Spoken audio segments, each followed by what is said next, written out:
Does the president have a red line when it comes to North Korea, that if they cross it, they will bring about some kind of military response from the U.S.? Red lines hasn't really worked in the past. He holds his cards close to the vest, and I think you're not going to see him telegraphing how he's going to respond to any military or other situation going forward. That's just something that he believes has not served us well in the past. We did this with Mosul. We start to talk about what the action will be months in advance, and it really gives the intended recipient of action a heads up as to what's going on. But I think that the action that he took in Syria shows that when appropriate, this president will take decisive action. To follow up on that, Syria is one thing. North Korea is quite another when they have nuclear ambitions the way that they do. But I think with respect to North Korea in particular, the president had a really good meeting with President Xi down at Mar-a-Lago, where I think he's spoken extensively about the relationship that they made down there, and that they continue to work to improve. And the results of that are paying off. I think you see China playing a much more active role with respect to North Korea, both politically and economically, that they can continue to apply pressure to achieve results. And I think we're going to continue to urge China to exhibit its influence in the region to get better results. But North Korea did launch that missile. I understand that, and it failed. We're well aware of what's going on. We monitored that situation. The president was kept up to date, as you know. But I think that we're going to continue to work with China in particular to help find a way forward on this. John. Thanks a lot, Sean. The president, as you just mentioned, has spoken about this relationship that he's developed with President Xi. And President Xi would be leaning on the North Korean government to prevent the kind of attempted missile launches like we saw over the weekend. It seems as if that effort in terms of leaning on North Korea did not work. In addition to that, the vice foreign minister of North Korea said to the BBC today that North Korea will test its missiles on a weekly, a monthly, and a yearly basis. So my question is, what kind of pressure is China putting on North Korea? Well, again, I think this goes back to the nut of what Jim was asking, which is I think for us to telegraph what we're going to do or what we're going to ask others to do would not be a smart strategy to lay it out on public. But I think that if you realize, for example, on the economic side of things, China is the #1 importer of North Korean coal.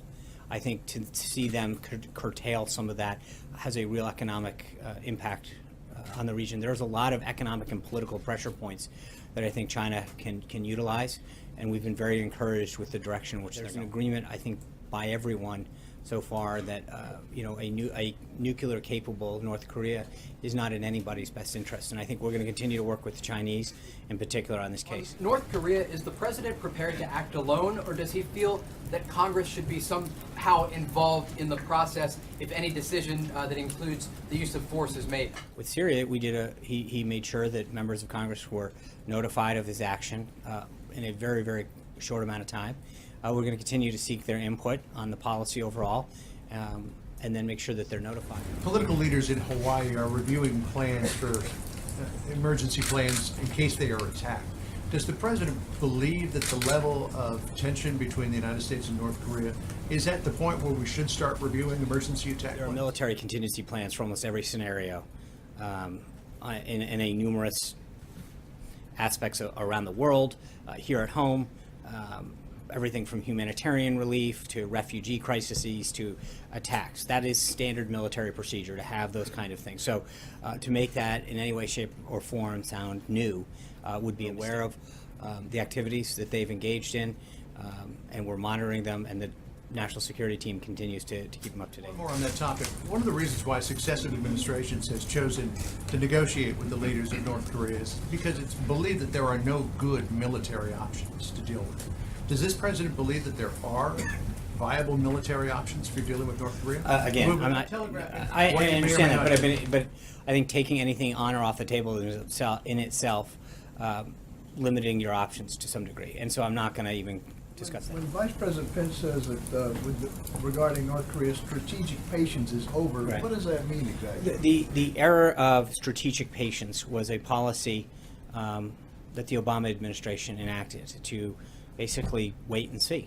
I think we have now understood that that policy is not one that is prudent for the United States. Telegraph moves Right. that the president will make, but we want to preserve that element of surprise.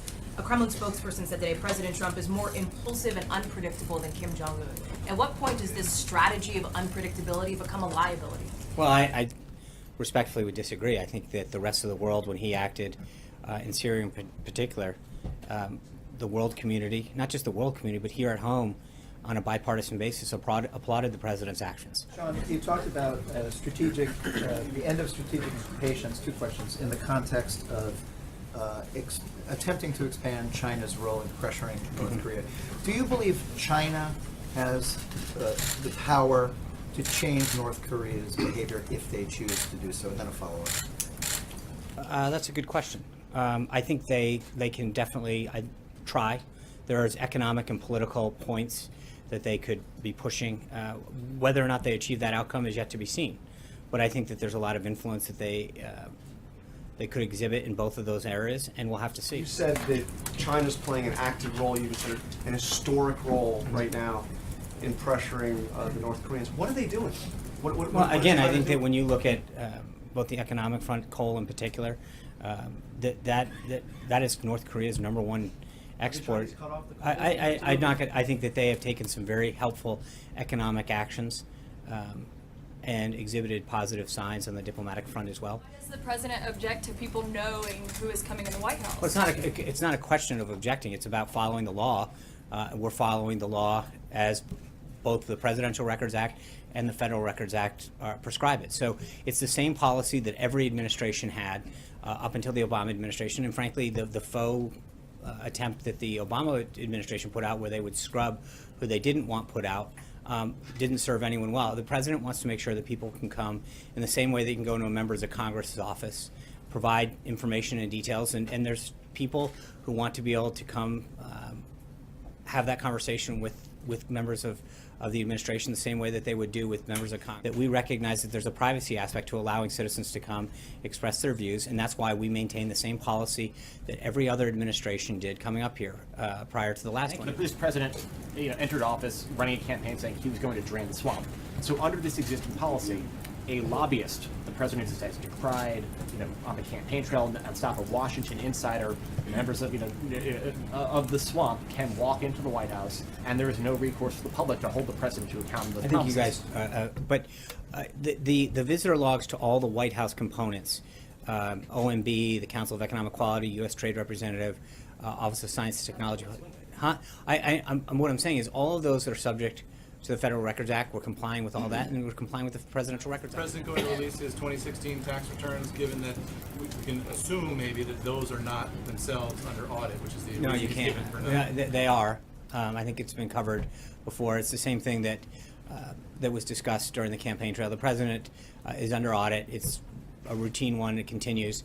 And I think that the American public know clearly where he stands. This was something that he made very clear during the election cycle.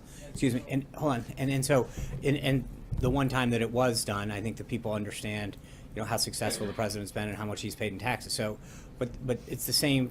We're under the same audit that existed, and so nothing has changed. Is it time just to say once and for all, the president is never going to release his tax returns? We'll have to get back to you on that. And the president suggested there was a quid pro quo in terms of not declaring China a currency manipulator because they were helping or going to help with North Korea. So if China does not adequately put pressure on North Korea, is he going to go back and declare them a currency manipulator? Yeah, so there's a couple things on that. Number one, they haven't been manipulating their currency since he's been in office. That's a fact. Number two is I think the president's tweet said clearly to do so at this time would not be prudent. It's not a quid pro quo. It's just saying that in the middle of them taking very positive signs to help us address the issue, the situation in North Korea, that to label them a currency manipulator, I don't think would be very productive in achieving a very, very important national strategic objective. Some of his reversals, especially in the last week, does he risk being seen as a flip-flopper? I don't think so. I mentioned it on the currency, on NATO. We talked about this last week. The question in my mind is looking at the issue and seeing, and I mentioned NATO, I think Matt asked it last week, where there are certain things, and again on NATO, if you go back to, I think it was September 29th of last year, he was talking very specifically about some of the moves that he was seeing NATO make in a positive direction. And already at that point encouraging them. In the case of China, they aren't, since he's been in office, manipulating their currency. The Treasury did issue a report on Friday that put them on a watch list with a number of other countries. So I know that it's easy to just take an issue and say, well, he's not, make it seem very black and white. But on these particular issues, you can see that there's movement to the president's position. I would argue that he's achieving a lot of results on the issues that he talked to the American people about. President's continued travel to Mar-a-Lago or any other place where he's conducting official business. Does the White House believe that those other locations should be treated like this building, in the sense that you guys will be transparent about who he's meeting with and what kind of official business he's conducting? I think we've been fairly consistent with reading out who he's meeting with and what he's done, providing the pool access to his whereabouts and what he's doing. I think what we generally does have a call, and when he does meet with advisors, we generally put it out. But when he's meeting internally, in the same way that when he's meeting here with his staff, we don't read out every staff meeting that's going on. And so when he's down traveling and he's having meetings, whether it's on Air Force One or wherever, that's what his staff does, is they provide him updates and policy briefings and give him an opportunity to make key decisions. I get that there's always going to be this back and forth. You guys are going to always want more. And I think that we've tried to do what we can to get you that information. Thank you guys very much. We look forward to seeing you in Wisconsin tomorrow if you can. Thank you.